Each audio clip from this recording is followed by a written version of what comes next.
All right, and we're back to today's video, continuing that free-to-play challenge where in about a month's time, I'm going to try my best to create a competitive deck, strictly being free-to-play, with no purchases outside of what a free-to-play player could purchase in MTG Arena. Essentially, the challenge is going okay so far. First day was pretty good. It was kind of a long day just because the initial day is you go through all the tutorials, go through the color challenge. We did walk away with some additional currency and some rewards to kind of help us start out in MTG Arena. Just for a recap, in case you missed the first episode or maybe just want to get a refresh on where we're at in the challenge, we have 160 gems, which we got from the color challenge. We have 3,475 gold, which is pretty good, almost enough for a quick draft. We have 10 commons, 5 uncommons, and 2 rares and 0 mythics, with a little bit of vault progress, which I'm guessing the cards from the color challenge go towards that. And then we were also allotted 5 total jumpstart tokens, so we have 4 now because we used 1 to enter the initial jump-in event that we started yesterday here on the channel, and that's the event we essentially used to get our daily wins. Yet again, the weird part is I had 1 extra daily win than I did weekly wins, so it says I need 3 more weekly wins, but at the same time too, I had 1 more daily. I had 13 daily wins. I don't really know why there's a desync there. Other thing I did, if you didn't catch the other video, is I actually already rolled the quest for today. I didn't realize I was actually on my free-to-play account when I logged in this morning, and I actually rolled the quest, not realizing before I actually realized I was on my free-to-play account. But I did end up getting a 750 gold quest, which is definitely great because this is going to give us a boost to currency, as it is 250 more gold than the normal 500 gold quest. So it is going to be a little bit of a challenge to balance, not using up both daily challenges. But if it ends up happening, we lose out on a possibility of rolling a quest. But overall, still in a pretty good position, I think. Yet again, also because the timers are weird, you notice that my daily quest for getting the other dual deck is still on cooldown for another almost 7 hours. So at some point in this video, that quest will unlock. Just because I'm going to be recording this throughout the day, I'm actually recording this point during my lunch break. I'll play probably some games before I go back to work, and then I'll probably jump into the rest of the games in the afternoon. Outside of that, things that we're looking to do is, one, we got to look at the daily deals just to kind of see if there's any currency up on the shop. I'm already aware that there isn't today. It's all cosmetics, but there's still the possibility that maybe at some point during the month they'll put on an exchange of where you give them 50 gold and you get in return 500 gold, or you turn some of your gold into gems. But definitely, we're going to keep a lookout here. I mean, I'm a little behind, so these aren't your currently daily deals. That's because I'm recording these kind of slightly in advance, but release them over the course of the month of July. So I usually will post the day of if there is a daily deal for gold or gems here on the channel in the community tab. So be on the lookout for that.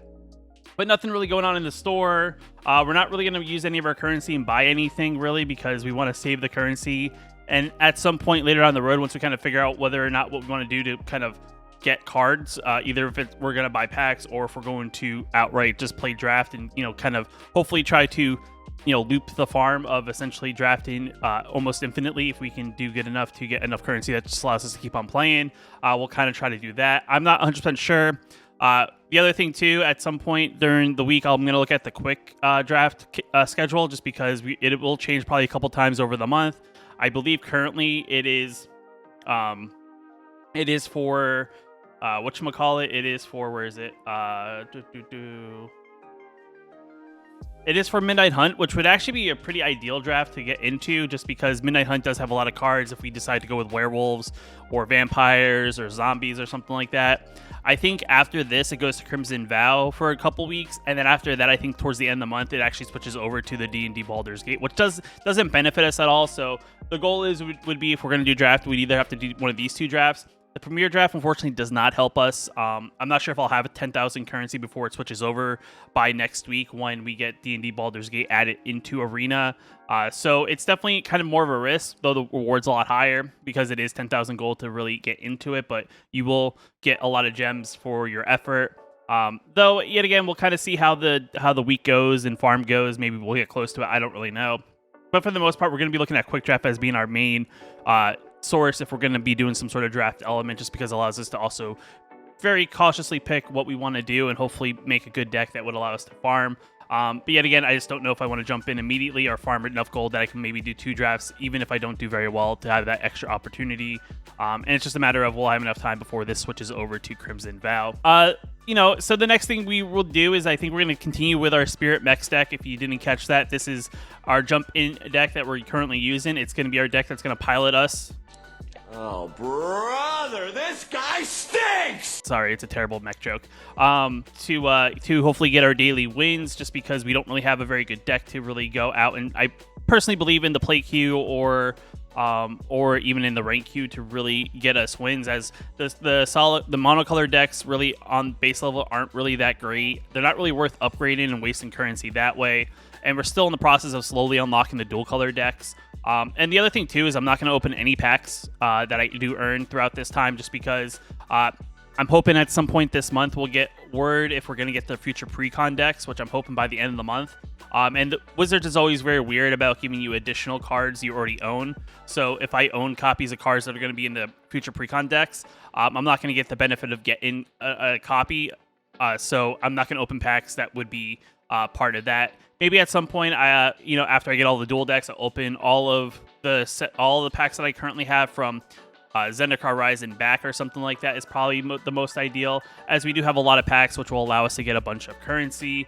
I think we had something, I can't remember, I think it was somewhere around 40 packs or so of cards to open. The other thing too is Baldur's Gate is going to come out. We're going to get the code to get 3 packs of Baldur's Gate, so that's 3 more packs to kind of unlock additional decks. But yet again, we're in a good spot. I'm going to jump into some games. I don't really think the jump-in events are really that exciting to watch. I'll probably I'll grind out my daily wins. Maybe we'll recap at the end and kind of see where I'm at currency-wise. Maybe I'll also talk about, the future schedule for events and stuff like that. So stay tuned for just a second, and we're going to get right to the recap in just a moment. And we are back after completing the 15 games for the daily wins. It's definitely one of those things that I feel like currently at the time feels the most grindiest out of this challenge, as I've been essentially doing it for probably around 3-ish hours, give or take. I think the big issue, right, with grinding jumpstart or jump in for the wins is the problem is a lot of players who play in that jumping queue are fairly new to the game. They take their time usually when it comes to the games.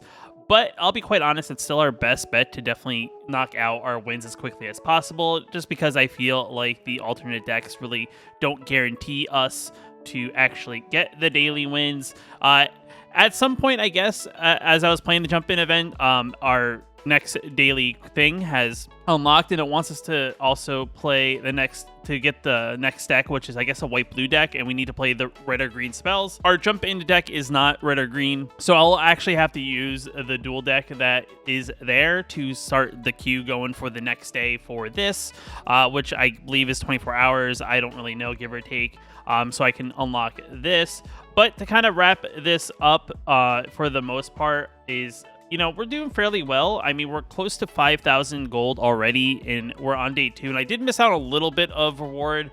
But the thing with the daily wins is you really don't get a ton of gold after the initial amount of wins. It's more so the initial, first 5 or 6 wins gives you the bulk of the gold, and then after that is a little bit here and there. We did have that 750 gold quest, which we also came in clutch to get us close to 5,000.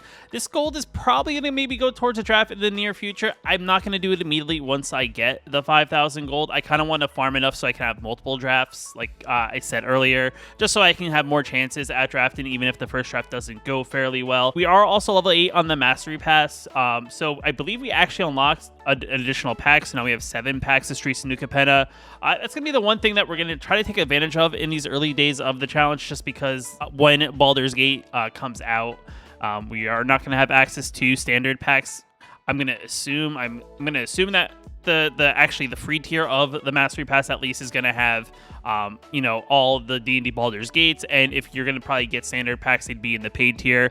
And I don't know if we're going to have the 3,400 gems and actually to buy the Mastery Pass, but we'll see how the challenge goes. We'll see how the drafting goes. I mean, if we get fairly successful drafting and we can kind of build a loop that we can just draft pretty much over Jumpstart, I'm going to definitely go to that just because I feel like the pace of the games are a little bit quicker.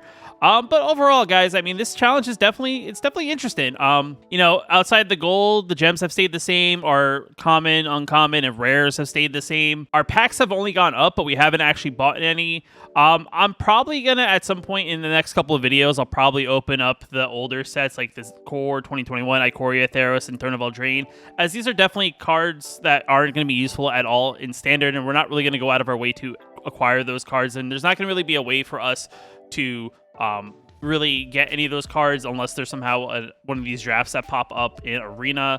There's also a pack of Kaladesh. I am going to hold on to the Zendikar Rise and the Kaldheim, the Strixhaven, and the D&D Forgotten Realms just because I'm still unlocking those dual decks. So I want to make sure I get those cards into my collection, and then I'll open these packs afterwards just because I feel like I mentioned this, but MTG is a little stingy on rewards. So if you already own the cards and you unlock the dual deck, you don't get an additional copy of said card. It uses what you have currently in your collection. So I'm definitely not going to open these, but our collection is coming together fairly well. I'm kind of excited, hopefully, to get these pre-con decks, the new ones, sooner than later, just because I feel like that will help me decide to then start opening these cards. Yet again, these are cards I'm holding off until I have a clearer path what the essential future of MTG Arena is going to be when it comes to like new additions or updates to the game. I don't think we're going to get the future pre-cons next week with the release of Baldur's Gate. Typically that's something that's towards the end of the summer, as those are decks that get ready for rotation. But with that being said, guys, I mean, if you like the video or like the series, let me know by hitting that like button. It definitely helps out a lot. It helps with, I guess, the YouTube algorithm. I'm not really sure, as this video is still in the process of being released before I actually post the first one. If you want to leave a comment, if you want to ask me questions about the process so far, let me know down in the comments below. I'll try my best to answer them, whether it's in a future one of these videos or I'll actually answer your question in the comments. And if you want to know when I post new videos like this series on the channel, hit that subscribe button. It'll let you know when I post the next video. And until next time, I'll see you later. Just want to give a special shout out to the channel members here on my YouTube channel. You can also become a channel member yourself down below the video, hitting that join button. It definitely helps out a lot, and I just appreciate you guys for your support.